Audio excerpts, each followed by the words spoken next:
మనందరం మనుషులు కాబట్టి మనం ఏదో ఒక మూమెంట్ లో ఎవరో ఒకరిని అభిమానించడం స్టార్ట్ చేస్తాం. మనం ఎక్కువగా హీరోలను అయితే అభిమానిస్తాం. ఆయన యాక్టింగ్ నచ్చు, లేకపోతే ఆయన స్టైల్ నచ్చు, లేకపోతే ఆయన బయట చేసే మంచి పనులు నచ్చు. ఏదో ఒకటి మనకి ఆయనలో ఏదో ఒకటి నచ్చిందంటే ఆయన్ని మనం అభిమానించడం స్టార్ట్ చేస్తాం అనమాట. మనం అభిమానించే వ్యక్తులు కూడా మనలాగా సాదాసీదమైన మనుషులే. వాళ్ళకి ఫేమ్ రాకముందు వాళ్ళు కూడా మనలాగా చాలా మామూలు వ్యక్తులే. కాబట్టి వాళ్ళకి ఫేమ్ వచ్చాక దాన్ని చూసి ఓర్వలేక కొందరు ఏం చేస్తారంటే వాళ్ళ మీద ఫాల్స్ అలిగేషన్స్ చేయడం అలా ఇలా చేస్తారు అనమాట.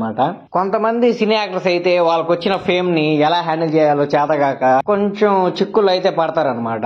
కొంతమంది ఏం చేస్తారంటే వాళ్ళకి ఫేమ్ ఉందన్న అహంకారంతో ఎలా అంటే అలా బిహేవ్ చేసి పోలీస్ కేసులు అయితే ఇరుక్కుంటారు అనమాట. ఇలా కొంతమంది హీరో యాక్టర్స్ పోలీస్ కేసులు అయితే ఇరుక్కున్నారనమాట. వాళ్ళు ఎవరో మనం ఈ వీడియోలో తెలుసుకుందాము.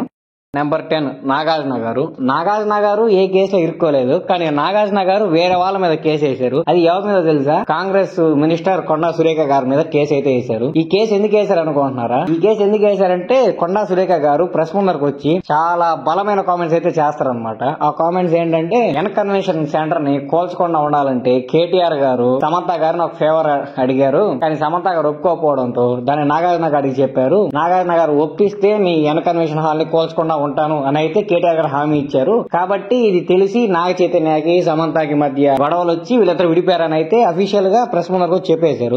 సమంత విడిపోవడానికి కారణం కేటీఆర్. ఎంతో పేరు ఉన్న మా ఫ్యామిలీని ఇలా అనడం నాకు కరెక్ట్ కాదు, మా పరువు అంతా పోయిందని చెప్పి ఆయన కోర్టుకైతే వెళ్లి డిఫార్మేషన్ కేసు అయితే వేశారనమాట. కేసేసి కొండా సురేఖ గారిని కోర్టుకు పిలిపించి ఈయన కూడా పర్సనల్ గా కోర్టులో అటెండ్ అయ్యి అలా కోర్టులో సెషన్స్ అన్ని జరిగాక స్టిల్ కోర్టులో కేసు రన్నింగ్ అవుతా ఉందన్నమాట. నాగార్జున గారు అయితే నాకు 100 కోట్లు నష్టపరిహారం కావాలని అయితే కేసు వేసాడు. చూద్దాం మరి కోర్టు లాస్ట్ కి ఏమిస్తుందో ఏమో. కానీ కొండా సురేఖ గారు అలా బయటకు వచ్చి చెప్పడం నాకైతే కరెక్ట్ అనిపించట్లేదు. మీకేమనిపించిందో కింద కామెంట్ బాక్స్ లో కామెంట్ చేయండి. నెంబర్ 9 రానా గారు. రానా గారు ఏం చేశారు భయ్యా? రానా గారు చాలా మంచి వ్యక్తి, ఆయన ఎవరి జోలికి పోడు, ఆయన జోలికి ఎవరు రారు కదా అనుకుంటా ఉంటారా? రానా గారు ఏం చేశారో ఏమో నాకు తెలియదు, కానీ రానా గారి మీద ఒక బెట్టింగ్ కేసు అయితే ఫైల్ అయింది అనమాట. ఆ బెట్టింగ్ కేసు కోసం రానా గారిని ఈడీ వాళ్ళు తీసుకెళ్లారు. ఈడీ వాళ్ళు తీసుకెళ్లి చాలా సేపు అయితే ఇంట్రాగేట్ చేశారు. ఇంట్రాగేట్ చేసి మొత్తం ఏ క్వశ్చన్లు అడిగారు. రానా గారు అంతా ఇన్వెస్టిగేషన్ అయిపోయాక ఇలా ప్రెస్ ముందుకు వచ్చి ఇలా అయితే అన్నారనమాట. నన్ను ఈడీ వాళ్ళు చాలా సేపు ఇంట్రాగేషన్ చేశారు. వాళ్ళు అడిగిన ప్రతి క్వశ్చన్ కి నేను ఓపిక సమాధానం చెప్పాను. వాళ్ళు నన్ను చాలా వాడి గురించి అయితే అడిగారు, హవాలా గురించి అది ఇది అని చెప్పి వాళ్ళు అడిగిన ప్రతి ప్రశ్నకి నేను ఓపిక సమాధానం చెప్పాను. నేనైతే ఏ తప్పు చేయలేదు. ఈ బెట్టింగ్ కేసు అనేది వాళ్ళకి ఏదో లాంగ్ ఇన్ఫర్మేషన్ వచ్చి నన్నైతే తీసుకొచ్చారు. నేనైతే ఏ బెట్టింగ్ యాప్ ని ప్రమోట్ చేయలేదు. కాబట్టి నేను చాలా ధైర్యంగా ఉన్నాను. కాబట్టి నేను ప్రతి కోర్టు హియరింగ్ కి అటెండ్ అవుతాను. వాళ్ళు ఎప్పుడు పిలిచినా వాళ్ళకి అనుకూలంగా సహకరిస్తాను. న్యాయమే గెలుస్తుందని బయటకు వచ్చి అయితే ప్రస్తుతం అన్నారనమాట. చూద్దాం మరి. రానా గారు అసలు తప్పు చేయలేదు కాబట్టి అంత స్ట్రాంగ్ అయితే ఉన్నారు. ఈ కేసు కూడా ఇంకా కోర్టులోనే ఉంది భయ్య. దీనికి కూడా తీర్పు ఇంకా రాలేదు. నెక్స్ట్ నెంబర్ 8 విజయ్ దేవరకొండ గారు భయ్య. విజయ్ దేవరకొండ గారు కూడా సేమ్ రానా గారు లాగే బెట్టింగ్ యాప్ లో అయితే లోపలికి తీసుకెళ్లారు ఈడీ వాళ్ళ ఇన్వెస్టిగేషన్ కి. 1 కాదు 2 కాదు 4 గంటలు విచారణ చేశారు ఈడీ వాళ్ళు విజయ్ దేవరకొండ గారిని. కానీ విజయ్ దేవరకొండ గారు ఒప్పుకున్నారనమాట. నేను ఒక బెట్టింగ్ యాప్ ని ప్రమోట్ చేశాను, కానీ అది ఇప్పుడు చేయలేదు, 2016 లో ప్రమోట్ చేశాను. ఆ బెట్టింగ్ యాప్ పేరు A23. అది అఫీషియల్ గా గవర్నమెంట్ చేత ఆమోదించబడిన యాప్. వాళ్ళు గవర్నమెంట్ ఆమోదించింది కాబట్టి నేను ఆ యాప్ ని ప్రమోట్ చేశాను, లేకపోతే ఆ యాప్ ని ప్రమోట్ చేసేవాడిని కాదని ఈడీ వాళ్ళకైతే సమాధానం ఇచ్చాడు. కానీ ఈడీ వాళ్ళు చాలా ఆలోచిస్తున్నారు అనమాట. గవర్నమెంట్ యాక్సెప్ట్ చేసిన యాప్ అయినా సరే ఇంత కొంచెం మనీకి ఎలా ప్రమోట్ చేశాడు, హవాలా ఏమైనా జరిగిందా, లేకపోతే మనీ లాండరింగ్ ఏమైనా జరిగిందా అని చెప్పి ఈ కేసుని చాలా రకాలుగా అయితే వాళ్ళు ఇన్వెస్టిగేషన్ అయితే చేయడం స్టార్ట్ చేస్తున్నారు. ఈ కేసు కూడా ఇప్పుడల్లా తెలియలా లేదు, ఇంకా ఈ కేసు కూడా కోర్టులోనే ఉంది. నెక్స్ట్ నెంబర్ 7 ప్రకాష్ రాజ్ గారు భయ్య. ప్రకాష్ రాజ్ గారు చూడడానికి మంచోడు లాగా ఉంటాడు, కానీ మరి ఎంత మంచోడు అనుకోలేదు నేను. మ్యాటర్ ఏంటంటే ఈయన కూడా సేమ్ బెట్టింగ్ యాప్ లోనే లోపలికి తీసుకెళ్లారు. ఈయన కూడా ఒప్పుకున్నాడు, నేను కూడా ఒక బెట్టింగ్ యాప్ ని ప్రమోట్ చేశాను, కానీ అది ఇప్పుడు ప్రమోట్ చేయలేదు, 2016 లోనే ప్రమోట్ చేశాను అయితే ఒప్పుకున్నాడు.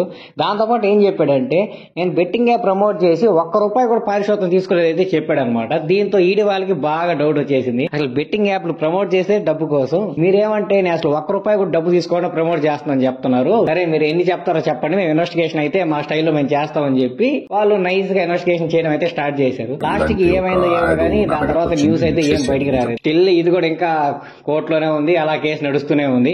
కానీ ప్రకాష్ రాజ్ గారు నేను ₹1 తీసుకోకుండా దాన్ని ప్రమోట్ చేశానని చెప్పడం నాకు ఇంకా హాస్యాస్పరంగా ఉంది. మీకు ఎలా అనిపిస్తుందో ఇది కింద కామెంట్ బాక్స్ లో అయితే కామెంట్ చేయండి. నెక్స్ట్ నెంబర్ 6 మహేష్ బాబు గారు. అదేంది భయ్య మహేష్ బాబు గారి పేరు చెప్తున్నావు? మహేష్ బాబు గారు వందల మంది పిల్లకాయలను బతికేస్తున్నారు హార్ట్ ఆపరేషన్స్ చేసి, ఇంకో కొన్ని చారిటీస్ ద్వారా ఎంతో మంది చదివేస్తున్నారు. ఇంత గొప్ప వ్యక్తి మీద కూడా ఇలా కేసు పడిందా అంటారా? ఆయన ఏం చేస్తున్నాడండి పాపం. కాకపోతే ఆయన కూడా ఒక తప్పు చేశాడు. ఒక యాడ్ లో ఈయన యాక్ట్ చేయడం వల్ల ఈయన కూడా ఈ కేసులో ఇరుక్కోవాల్సి వచ్చింది. మ్యాటర్ ఏంటంటే సాయి సూర్య డెవలపర్స్ అని చెప్పి ఒక రియల్ ఎస్టేట్ కంపెనీకి ఈయన ఒక యాడ్ అయితే చేస్తారనమాట. ఆయన మహేష్ బాబు ఫేమ్ ని వాడుకొని బాగా ప్రాఫిట్స్ అయితే సంపాదించారు. కానీ వాళ్ళు చేసిన తప్పలు ఏంటంటే అత్యాశకెళ్లారు. అత్యాశకెళ్లి అసలు ఫ్లాట్లే లేని ఊర్లో ఫ్లాట్లు అమ్మేసి ఆ డబ్బులు అయితే తీసుకునేసారనమాట. ఇలా ఒక ఫ్లాట్ ను కొనుక్కున్న డాక్టర్ ఆ నిజాన్ని తెలుసుకొని వెళ్లి కోర్టులో అయితే కేసేసాడనమాట.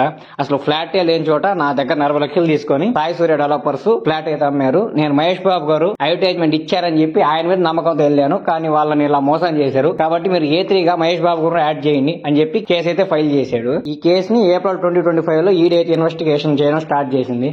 ఇన్వెస్టిగేషన్ అయితే ఇంకా ప్రాసెసింగ్ లోనే ఉంది. కాకపోతే దీనిలో మహేష్ బాబు గారు తప్పేం లేదు, జస్ట్ ఆయన అడ్వర్టైజ్మెంట్ చేశారు. కానీ సాయి సూర్య డెవలపర్ చేసిన తప్పు వల్ల మహేష్ బాబు గారు కూడా కేసులో అయితే ఇరుక్కోవాల్సి వచ్చింది. ఈ కేసు కూడా ఇంకా కోర్టులోనే ఉంది. ఈ మధ్య రీసెంట్ గా ఇన్వెస్టిగేషన్ స్టార్ట్ అయింది కాబట్టి ఇది పూర్తయ్యేటప్పటికి నాకు తెలిసి ఒక 10-15 ఏళ్ళు పడుతుంది. ఆరామ్సే వెయిట్ చేయొచ్చు మనం కూడా తీర్పు కోసం. ఇంకా నెంబర్ 5 మన బాలకృష్ణ గారు భయ్య. బాలకృష్ణ గారు ఇప్పుడల్లా ఏం తప్పు చేయలేదు, ఇప్పుడంతా బాగానే ఉన్నారు. కానీ 2004 భయ్య, 2004 లో బాలకృష్ణ గారి మీద షూటింగ్ కేసు అయితే ఫైల్ అయింది. షూటింగ్ కేసు అంటే సినిమా షూటింగ్ అనుకుంటారు, సినిమా షూటింగ్ కాదు భయ్య. రియల్ గా గన్తో ఒకరిని ఫైర్ చేశారని చెప్పి అయితే బాలకృష్ణ గారి మీద అయితే కేసు అయితే ఫైల్ చేశారు. అది 2004 జూన్ 3 ఈ కేసు అయితే రిజిస్టర్ అయిందనమాట. ఈ కేసుని రిజిస్టర్ చేసింది ఎవరో కాదు, ఫేమస్ ప్రొడ్యూసర్ బెల్లంకొండ సురేష్ గారు. బెల్లంకొండ సురేష్ గారు ఈ కేసు ఎందుకు ఫైల్ చేశారా అని మీరు ఆలోచిస్తున్నారా? అక్కడికే వస్తున్నాను. బెల్లంకొండ సురేష్ గారు మరియు జ్యోతిష్కుడు సత్యనారాయణ గారు కలిసి బాలకృష్ణ గారి ఇంటికి వెళ్తారనమాట. బాలకృష్ణ గారి ఇంటికి వెళ్లి తన మూవీ లక్ష్మీ నరసింహ గురించి ఏదో మాట్లాడుతూ ఉంటారు. అక్కడ ఏమైందో ఏమో ఎవరికి తెలియదు, కానీ మాట పెరిగి బాలకృష్ణ గారికి ఫుల్ కోపం వచ్చేసింది. కోపం వచ్చేసి ఆయన లోపలికి వెళ్లి ఆయన భార్య పేరుతో ఉన్న లైసెన్స్ రివాల్వర్ తీసుకొచ్చి బయటకు వచ్చి అయితే వాళ్ళ మీద కార్పు చేశారు. దాంతో వాళ్ళిద్దరు గాయపడి హాస్పిటల్లో చేరి బాలకృష్ణ గారి మీద కేసు అయితే ఫైల్ చేశారు. కొన్ని రోజుల తర్వాత ఈ కేసు మీద కోర్టుకు అయితే బెల్లంకొండ సురేష్ గారు అయితే హాజరయ్యారు అనమాట. హాజరైతే అక్కడ బాలకృష్ణ ఏ సర్టిఫికేట్ ప్రొవైడ్ చేశారంటే నేను మెంటలీ అన్స్టేబుల్ అని బాలకృష్ణ గారు సర్టిఫికేట్ అయితే ప్రొవైడ్ చేశారనమాట. అలా మెంటలీ అన్స్టేబుల్ అన్న సర్టిఫికేట్ అయితే ప్రొవైడ్ చేయడంతో కోర్టు కూడా ఏం చేయలేక ఇంకా బాలకృష్ణ గారు ఇంకా మెంటలీ అన్స్టేబుల్ కాబట్టి తెలియకుండా చేశారని బాలకృష్ణ గారు నిర్దోషిగా అయితే వదిలేశారనమాట. దీంట్లో మీకు ఏమనిపిస్తుంది? బాలకృష్ణ గారు నిజంగానే మెంటలీ అన్స్టేబుల్ లేకపోతే ఈ కేసుని తప్పించుకోవడానికి ఆ సర్టిఫికేట్ తెచ్చుకున్నారు అనిపిస్తుందా? మీకు ఏమనిపిస్తుందో కింద కామెంట్ బాక్స్ అయితే కామెంట్ చేయండి. నెక్స్ట్ నెంబర్ 4 రాజ్ తరుణ్ గారు భయ్య. రాజ్ తరుణ్ గారి కేసు అయితే అసలు నిన్న మాట వరకు కూడా అది అలా సోషల్ మీడియాలో చక్కెర కొడతానే ఉంది. రాజ్ తరుణ్ గారి మీద చీటింగ్ కేసు అయితే పడింది భయ్య. ఒక అమ్మాయిని లవ్ చేశాడు, ఆ అమ్మాయిని లవ్ చేసింది, కొన్ని రోజులు రిలేషన్ లో ఉన్నారు. మళ్ళీ ఎందుకో ఏమైనా తెలియదు ఆ రిలేషన్ నుంచి పక్క వచ్చేసారు. కానీ ఆ అమ్మాయి ఈయన వదలేదు, నాకు వాడే కావాలని చెప్పి ఈయన మీదే పడిపోయింది అనమాట. ఈ రాజ్ తరుణ్ గారు అయితే నాకు ఆ అమ్మాయి ఇష్టం లేదు, నేను ముందుగానే రిలేషన్ లోకి వెళ్ళి ముందే చెప్పాను, మనకు ఎప్పుడైనా ఏదైనా డిఫరెన్స్ వస్తే విడిపోవడానికి రెడీగా ఉండని చెప్పి. కానీ ఆ అమ్మాయి ఇప్పుడు ఏం చేస్తుందంటే నాకు నువ్వే కావాలని చెప్పి నా మీదే ఇలా పడుతుంది, నాకు ఇదైతే కరెక్ట్ కాదని చెప్పి ఈయనైతే చెప్తున్నారు. అమ్మాయి పాయింట్ ఆఫ్ వ్యూలో అమ్మాయి చెప్తుంది, అబ్బాయి పాయింట్ ఆఫ్ వ్యూలో అబ్బాయి చెప్తున్నాడు. అమ్మాయి ఏం చెప్తుందంటే మేము ఇన్ని సంవత్సరాలు కలిసి ఉన్నాము, ఇలా ఇప్పటికిప్పుడు నన్ను వదిలేసి వెళ్ళిపోతా అంటే నేను ఎలా ఉంటాను అది ఇది అని చెప్పి మీడియాకి ఎక్కేసి రచ్చ చేసేసింది భయ్య. అది ఎంత రచ్చ అయిందో మీ అందరికీ తెలుసు. ఈ కేసు గురించి నేను సపరేట్ గా చెప్పాల్సిన అవసరం లేదు.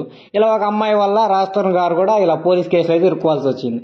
నెంబర్ 3 చిరంజీవి గారు భయ్య. చిరంజీవి గారు కూడా ఒక కేసులో అయితే ఇరుక్కున్నారు.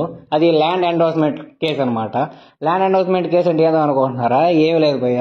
గవర్నమెంట్ భూమిని చిరంజీవి గారు అక్రమంగా ఆక్రమించి అక్కడ తన కట్టడాలను అయితే ప్రారంభించారని ఎవరో చిరంజీవి గారి మీద అయితే కేసు వేశారు. కానీ చిరంజీవి గారు ఊరుకుంటారా? ఆ కేసుని సాగదీసి నేను ఖచ్చితంగా నేను ఎలాంటి గవర్నమెంట్ భూమిని ఆక్రమించలేదు, కోర్టుకే వెళ్దాము, కోర్టులో తెలుసుకుందాం అని చెప్పి ఆ కేసుని 7-8 ఇయర్స్ అలా కోర్టులో నడిపించి లాస్ట్ కి రిజల్ట్ అయితే ఈయనకు అనుకూలంగా తెచ్చుకున్నాడు. రిజల్ట్ ఏమొచ్చిందంటే చిరంజీవి గారు ఎలాంటి తప్పు చేయలేదు, కేసు వేసిన వ్యక్తే ఫాల్స్ అలిగేషన్స్ అయితే చేసిన అయితే కోర్టు అయితే తీపిచ్చింది అనమాట. ఎంత సెన్స్ లేకుండా ఆ వ్యక్తి ఒక కేసు వేసాడంటే అంత పెద్ద స్టారు మినిమం ఆలోచించడా గవర్నమెంట్ ల్యాండ్ ఆక్రమించేస్తే మన మీద కేసు పడుతుంది అది ఇది అని చెప్పి. నాకైతే ఆయన అసలు కేసు వేయడం అనేది చాలా సెన్స్లెస్ అనిపించింది. మీకు ఎలా అనిపించిందో కింద కామెంట్ బాక్స్ లో కామెంట్ చేయండి. నెక్స్ట్ నిఖిల్ సిద్ధార్థ్ గారు భయ్య. నిఖిల్ సిద్ధార్థ్ గారు ఏ కేసులో ఇరుక్కోలేదు, కానీ నిఖిల్ సిద్ధార్థ్ గారు వేరే వాళ్ళ మీద కేసు అయితే వేశారు. ఆ కేసు ఏంటంటే అర్జున్ సోలవరం మూవీ అయితే అందరు చూస్తుంటారు కదా, ఆ మూవీ మొత్తం ఫేక్ సర్టిఫికేట్లు, ఆ స్కామ్ ఎలా నడుస్తుంది ఏందని చెప్పి ఆ మూవీలో మొత్తం చూపిస్తారు అనమాట. ఆ మూవీని ఒక వ్యక్తి ఏం చేశాడంటే ప్రొడ్యూసర్ తెలియకుండా ఆ మూవీని వేరే వాళ్ళకి అమ్మేశాడు. అమ్మేయడంతో వాళ్ళు ఇంకా ప్రొడ్యూసర్ దగ్గరకు వచ్చి మూవీ మా దగ్గర ఉంది, మీరు మూవీ రిలీజ్ చేయాలంటే మా దగ్గర నుంచి రైట్స్ కొనుక్కోవాలని చెప్పి మళ్ళీ వీళ్ళకి తిరిగి ఎసరు పెట్టారనమాట.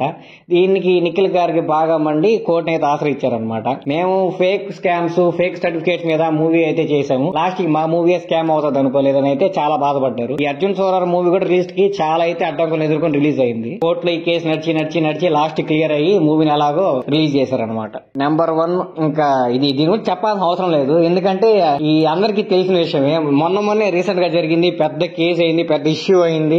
ఎవరనుకుంటున్నారా, మన బాయ్ది అల్లు అర్జున్ గారిది రీసెంట్ గా మన సంధ్యా థియేటర్ లో ఏం జరిగిందో అందరికీ తెలుసు. దాని గురించి స్పెసిఫిక్ గా ఏం చెప్పాల్సిన అవసరం లేదు. అల్లు అర్జున్ గారు పుష్ప 2 మూవీ చూద్దాం అని చెప్పి సంధ్యా థియేటర్ కి వెళ్తాడు. క్రౌడ్ ఎక్కువైపోవడంతో అక్కడ తొక్కిసలాట జరిగి ఒక ఆమె అయితే చనిపోద్ది అనమాట. అలా ఆమె చనిపోవడంతో పోలీసు వారు అల్లు అర్జున్ గారి మీద ఎఫ్ఐఆర్ అయితే ఫైల్ చేసి ఆయన్ని ఇంకా 2 రోజులు అయితే కస్టడీలోకి తీసుకొని విచారణ చేసి రిలీజ్ చేస్తారు. దాని తర్వాత చాలా ప్రెస్ మీట్లు జరిగాయి, అది ఇది అంతా చేశారు. లాస్ట్ కి ఇంకా అల్లు అర్జున్ గారు తప్పిదం ఏమీ లేదు, ఆమె ఆ టైంలో అలా వచ్చి క్రౌడ్ ఓవర్లోడ్ అవడం వల్ల అలా అయిపోయింది. కానీ అల్లు అర్జున్ గారు అయితే దీనికి ఎటువంటి బాధ్యుడు కాదు అని చెప్పి కొన్ని రోజుల తర్వాత అయితే నిదానంగా అనౌన్స్మెంట్ అయితే చేశారు. అప్పటికప్పుడైతే ఏ అనౌన్స్మెంట్ చేయలేదు. అప్పుడు అయితే ఆయన మీద ఎఫ్ఐఆర్ ఫైల్ చేసి ఆయన స్టేషన్ తీసుకెళ్లి చాలా హడావిడి చేశారు.